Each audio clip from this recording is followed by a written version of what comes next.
এটা একটি কুর্তি। এই কুর্তিতে আমি একটু ভিন্ন ধরনের কাজ করতে চাচ্ছিলাম। অনেক জল্পনা কল্পনার পর আমি কাজটা শুরু করেছি। আমার আড়ংয়ের কাজগুলো খুব ভালো লাগে। আড়ং তাদের প্রত্যেকটা পণ্যে যে সুতাটা ব্যবহার করে ওই সুতাটা আমরা পাই না। যদিও পাই তাও খুবই অল্প পরিমাণে নয়, কালারে অল্প পাই। সব ধরনের কালার বাজারে অ্যাভেলেবেল পাওয়া যায় না। তারপর যদিও বা পাই, এক কালারের সর্বনিম্ন হাফ কেজি সুতা নিতে বলে। আমরা যারা ছোট ছোট উদ্যোক্তা তারা এক একটা কালারের হাফ কেজি সুতা নিয়ে আসলে কি করব? 1 কেজির নিচে তো তারা বিক্রিই করতে চায় না। ঠিক আছে, আমরা 1 কেজি নেব, কিন্তু বিভিন্ন কালারের মিলিয়ে নেই, সেটাও দিতে চায় না। আড়ং সুতার বৈশিষ্ট্য কি জানেন? সুতা থেকে তুলো তুলো মতো ভাবটা ওঠে না, আবার কাজও খুব ফিনিশিং হয়। যদিও আড়ং কটন সুতা দিয়ে কর্মীরা কাজ করতে চায় না, কারণ এতই চিকন যে কাজ করতে কষ্ট হয়। আড়ং কটন সুতাগুলো একবার জড়িয়ে গেলে ছাড়ানোও মুশকিল, কিন্তু কাজ এবং কালার হয় চমৎকার। দোয়া করবেন আমি যেন অনেক বড় ব্যবসায়ী হতে পারি, যাতে 1 কেজি না কেজি কেজি আড়ং কটন সুতা কিনতে পারি।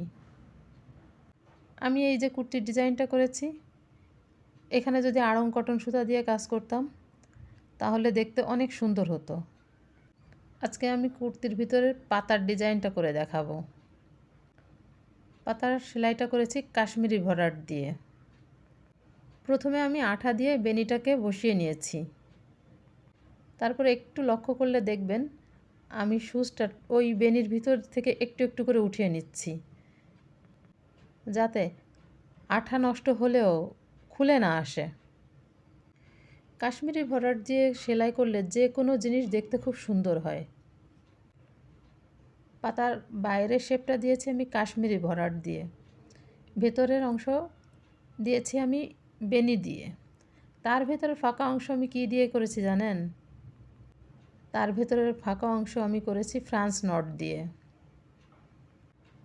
3 রকমের সবুজ দিয়ে আমি কাজটা করেছি।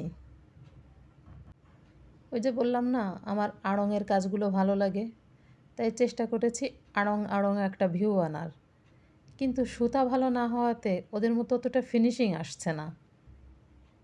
আর এই জন্যই তো বললাম দোয়া করবেন যাতে অনেক অনেক সুতা কিনতে পারি, যাতে দোকানের যে সুতা কিনতে যে অল্প পরিমাণে চাওয়ার জন্য রিক্ত হস্তে ফিরে আসতে না হয়। আমি একটা শাড়ির জন্য বেগুনি কালারের সুতা কিনতে চেয়েছিলাম, 3 ধরনের বেগুনি রঙের সুতাটা কিনতে চেয়েছিলাম। এক দোকানে পেয়েও গিয়েছিলাম, কিন্তু শুধুমাত্র এক একটা সুতা এক এক কালারের সুতা 1 কেজি করে নিতে হবে বলে আমি না নিয়ে চলে এসেছি। একটা শাড়িতে কতটুকুই বা সুতা লাগবে বলুন তো? জড়িয়ে যাওয়ার ভয়ে ওরা কেটে বিক্রি করে না।